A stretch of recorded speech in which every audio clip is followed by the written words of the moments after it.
तो नमस्कार, आदाब, सत श्री अकाल दोस्तों। स्वागत है आप सभी का क्रिकेट लाइन गुरु के यूट्यूब चैनल में। मेरा नाम है प्रफुल्ल और भाई जिस तरीके से आरसीबी ने सीएसके और उनके फैंस की उम्मीदों पर पानी फेरते हुए लास्ट मोमेंट में प्लेऑफ्स में एंट्री मारी है, भाई वो काबिले तारीफ है। और अब एसआरएच, आरआर और केकेआर के खिलाफ वो खेलते नजर आएंगे।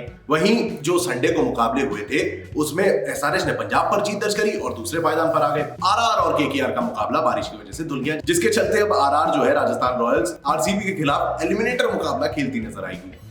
ये तो हुई बात समीकरण की। अभी इस वीडियो में हम बात करेंगे फर्स्ट क्वालिफायर मैच की, केकेआर बनाम एसआरएच। भाई क्या हो सकता है समीकरण, कौन से ऐसे खास खिलाड़ी जिन पर रखनी चाहिए हम सभी को नजरें, कैसी होने वाली है प्रोबेबल प्लेइंग 11, वेन्यू का अभी तक स्टैट्स कैसे हैं इस सीजन में, सभी मुद्दों पर बात करेंगे विस्तार के साथ। आपके समक्ष स्टैट्स रखूंगा और साथ ही रखूंगा 2-3 आईपीएल बोनंजा के सवाल, जिसका जवाब देकर भाई आप जीत सकते हैं इंस्टेंट कैश प्राइज। और इस बार भैया धनराशि हो रही है दोगुनी, नंबर ऑफ विनर्स भी बढ़ाए जा रहे हैं। तो भाई देरी किस बात की है, फटाफट से सीएलजी को सब्सक्राइब कर लीजिए, क्योंकि ये आईपीएल बोनंजा है हमारी सीएलजी फैमिली के लिए। और अपने दोस्तों के साथ भी शेयर करिए, जिससे मैक्सिमम पार्टिसिपेशन हो, ज्यादा से ज्यादा विनर निकल के आए। तो भाई शुरुआत करते हैं हमारे वेन्यू के साथ। भाई लोग नरेंद्र मोदी स्टेडियम में मुकाबला हो रहा है। भाई लोग 21 मई को यानी कि ट्यूसडे को ये मुकाबला हो रहा है और शाम 7:30 बजे से इंडियन टाइमिंग के अनुसार ये देखा जाएगा।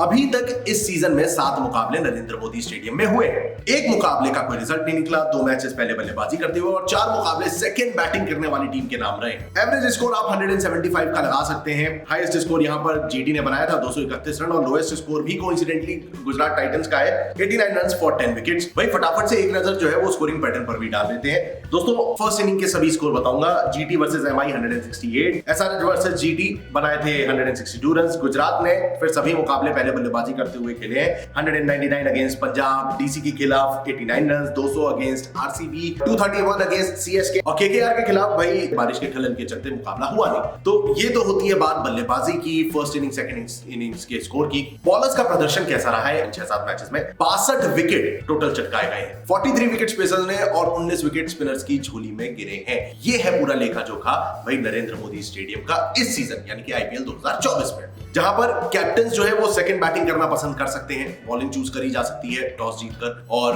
दोनों टीम्स को मद्देनजर रखते हुए भाई 200 के आसपास स्कोर आराम से खड़ा किया जा सकता है। बैटिंग ऐसी हो सकती है इस ट्रैक पर। हालांकि कुछ चीजें दोस्तों ऐसी जरूर है जिसको नजरअंदाज नहीं किया जा सकता। भाई मैदान बड़ा है, बड़ी हिटिंग दोनों ही टीम्स करना चाहती है। एसआरएच यार अभी तक का जो आपने देखा है ना, अपने दिन पे तो एसआरएच किसी को भी हरा सकती है। इनके एक आधा जो बल्लेबाज है जो बड़ी हिटिंग करना जानते हैं, क्या वो फंसाए जा सकते हैं? गुजरात के खिलाफ जो मुकाबला इन्होंने खेला था एसआरएच ने 162 रन बना पाए थे इस ट्रैक पे, तो वो एक काफी बड़ी चीज है जिसको हमें ध्यान में रखना होगा। और केकेआर का मुकाबला तो हुआ नहीं इस ट्रैक पर, बट स्टिल केकेआर के पास ऐसे बॉलिंग अटैक है, बैटिंग लाइनअप ऐसा है जो धीमे धीमे करके भी रन बना सकता है। तो वो चीजें हमें ध्यान में रखनी चाहिए जब हम बात करेंगे टीम एनालिसिस की, उस पे हम फोकस करेंगे इन सारी बातों पर। अभी फिलहाल अगर हेड टू हेड कंपैरिजन की बात करी जाए तो इस सीजन भाई मुकाबला जो दोनों टीम्स के बीच हुआ था, डेफिनेटली केकेआर ने जीत दर्ज करी थी। और ओवरऑल 26 मुकाबले खेले गए हैं, 17 मुकाबले कोलकाता ने और 9 मुकाबले सनराइजर्स हैदराबाद के नाम रहे हैं।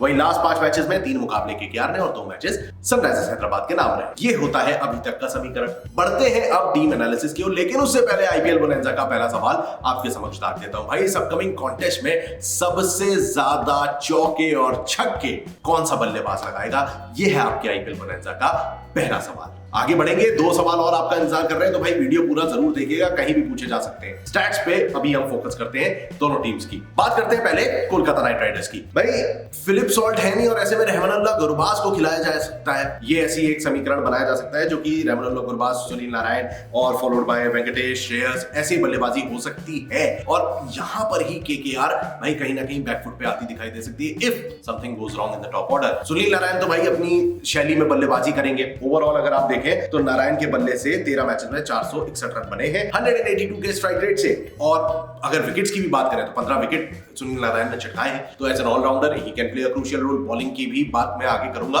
बैटिंग की खास तौर से अगर आप देखें तो 461 रन वो बना चुके हैं। रहमानुल्लाह गुरबाज के साथ कैसी भाई मेल खाता है इनका, वो देखना होगा दिलचस्प। फिर उसके बाद अगर आप देखें तो वेंकटेश अय्यर, श्रेयस अय्यर, दो ऐसे बल्लेबाज हैं जो कि क्या रिलायबल हो सकते हैं, ये एक बहुत बड़ा सवाल है। वेंकटेश ने 13 मैचेस में 149 के स्ट्राइक रेट से 267 रन बनाए हैं, तो और 287 रन श्रेयस अय्यर के भी हैं इन 13 मैचेस। और बड़ी बात यह है कि अय्यर का स्ट्राइक रेट जो है वो भाई उतना इंप्रेसिव नहीं है, और इसी का ही फायदा अब यहां पर एसआरएच उठा सकती है, यानी कि बल्लेबाजी में थोड़े बहुत लूपहोल्स केकेआर के पास भी हैं। वहीं अगर आप फोकस करें तो टीम में लाइनअप पे अगर आप गौर करें तो एज एन इंपैक्ट प्लेयर वो मिस्टर रघुवंशी आ सकते हैं, या फिर वैभव अरोड़ा को भी खिलाया जा सकता है। ये दो इंपैक्ट प्लेयर के तौर पर ऑप्शन मैंने रखे हैं, कंसीडरिंग की पहले बल्लेबाजी होती है या सेकंड बैटिंग करने जाएगी केकेआर, तो रघुवंशी है, रिंकू सिंह है, भाई आंद्रे रसल आते हैं। रसल के भी ऑलराउंड प्रदर्शन अगर आप देखें तो 13 मैचेस में 222 रन है, 185 का स्ट्राइक रेट है और 15 विकेट शामिल है। तो रसल नारायण दोनों तो भाई की प्लेयर्स के फॉर्म में होने ही चाहिए, और जिस लेवल पर केकेआर ऑपरेट कर रही है हम सभी ने देखा है भाई, एक यूनिट, ऐसा यूनिट हमने केकेआर को प्रदर्शन करते हुए देखा है फ्रॉम द स्टार्ट, और वही रीजन है कि केकेआर आज टॉप पर बैठी है। हालांकि एक आधा मुकाबले फंबल जरूर हुए इनसे, लेकिन ओवरऑल जो प्रदर्शन है वो डिसेंट रहा है। तो ये तो होती है बात बल्लेबाजी की, जिसमें मैंने रिंकू सिंह और रघुवंशी का भी नाम लिया है। तो बैटिंग लाइनअप डिसेंट है। बॉलिंग अटैक में भी सुनील और रसल के हाथों में 15-15 विकेट आ गए, लेकिन मेन बॉलर्स कौन कौन से हैं भाई?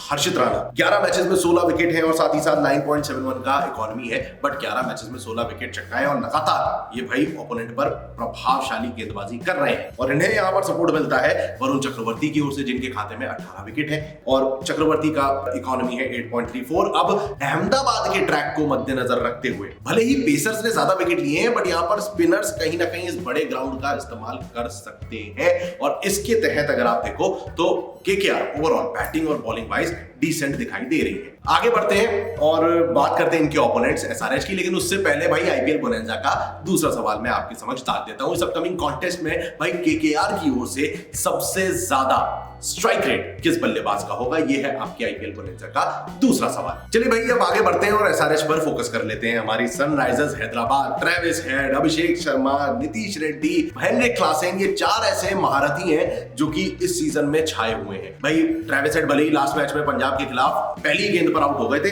But we all know what kind of batter he is, और जिस तरीके से ट्रेविस हेड पहली गेंद पर आउट हुए उसके बाद भी पावर प्ले में 75-80 रन ठोक दिए थे एसआरएच ने 10 ओवर में। भाई 129, 125, 120 प्लस तो था ही। तो यहां पर हम सभी ने देखा है कि किस तरीके के कैसे इंटेंट के साथ किस लेवल पे ये एसआरएच ऑपरेट करती दिखाई दे रही है। भाई ट्रेविस हेड का आप स्कोर देख सकते हैं स्क्रीन पे, इन्होंने 62 रन बनाए, 102, 89, then followed by 58 against Rajasthan Royals, फिर 89 अगेंस्ट एलएसजी और मुंबई के अगेंस्ट इन्होंने 30 गेंदों में 48 रन बनाए थे। तो ये थी इनकी प्रदर्शन। वहीं गुजरात के खिलाफ ये 14 गेंदों में 19 रन बना पाए थे। यही मैदान था जहां पे ये थोड़ा सा लड़खड़ाते दिखाई दिए थे, और लास्ट मैच तो इनका बारिश की वजह से धुल गया था। तो वो एक ऐसा मुकाबला रहा है जिसमें की टीम को परेशानी हुई थी गुजरात के खिलाफ। वहीं अभिषेक शर्मा का आप रिकॉर्ड देख लीजिए थ्रू आउट द टूर्नामेंट, 19 पे 32, 23 पे 63, साथ ही साथ 12 पे 37, 22 पे 34, 12 पे 46, 13 पे अगर आप देखें तो 31 रन बनाए आरसीबी के खिलाफ, फिर उसके बाद 28 गेंदों में 75 रन बनाए एलएसजी के अगेंस्ट, वो तो मैच 10 विकेट से जीती थी टीम, एंड देन 28 गेंदों में 66 रन बनाए पंजाब किंग्स के खिलाफ। तो ये तो बैटर डेफिनेटली वही तबाही मचाने वाले हैं। अब मिडिल ऑर्डर में आपको आ जाते हैं, मिल जाते हैं हेनरिक क्लासेन का बल्ला भी लास्ट मैच में चला है, 26 गेंदों में 42 रन इन्होंने बनाए थे। उससे पहले 19 गेंदों में 42 रन मार चुके हैं, 31 गेंदों में 67, और फिर 34 गेंदों में इन्होंने मुंबई के खिलाफ 80 रन बनाए, और 29 गेंदों में सबसे पहले मैच में केकेआर के खिलाफ ही इन्होंने 63 रन की पारी खेली थी। तो ओवरऑल अगर आप देखें तो हेनरिक क्लासेन का प्रदर्शन भी डिसेंट है। तो हम सभी जानते हैं भाई एसआरएच के 3-4 बल्लेबाज हैं जो कि भाई थ्रू आउट द टूर्नामेंट अच्छा प्रदर्शन कर रहे हैं। यहाँ पे एक खिलाड़ी को और इंक्लूड करना चाहेंगे, वो है नीतीश रेड्डी, जिन्होंने 10 मैचेस में भाई 276 रन अपने खाते में जोड़े हैं, और स्ट्राइक रेट इस दौरान रहा है 151 का। तो ये तो होते हैं बल्लेबाजी, जिसमें कि अब्दुल समद, अगर आप एक बार फिर लाइनअप पे देखें, अब्दुल समद, शाहबाज अहमद, शाहबाज का तो खैर प्रदर्शन मतलब ऐसे ही रहा है, एक आधा मुकाबला उन्होंने खेला है जिसमें 50 मारी थी, otherwise Abdul Samad can play a crucial role. अब यहाँ पर एज एन इंपैक्ट प्लेयर आपको मार्को जेनसन या फिर मयंक मार्कंडे भी दिख सकते हैं। ये है बल्लेबाजी भाई एसआरएच की, जो कि अगर फ्लॉप हुई गुजरात के इस मैदान पे तो फायदा भाई केकेआर को डेफिनेटली होने वाले, क्योंकि केकेआर धीमे धीमे रन बनाने में उस्ताद है, और वो चीज यहां पर लैग करती है एसआरएच। ये तो मारपीट वाला काम खत्म करके निकलने वाली टीम है कि मतलब धाए धुई करके निकल गए, तो ये वो चीज है। तो यहां पर एसआरएच जो है वो फंस सकती है केकेआर के शिकंजे में।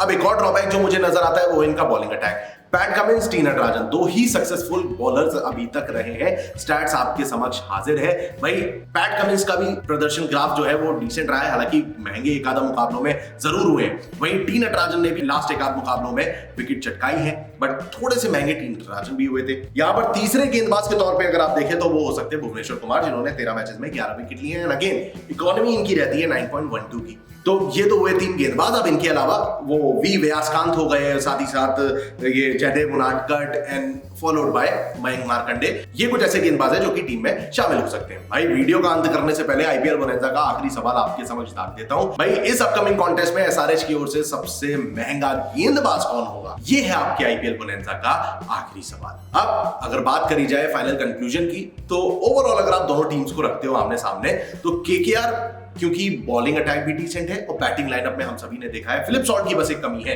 तो ओवरऑल तो केकेआर जो है वो सीधे फाइनल्स की ओर बढ़ सकती है।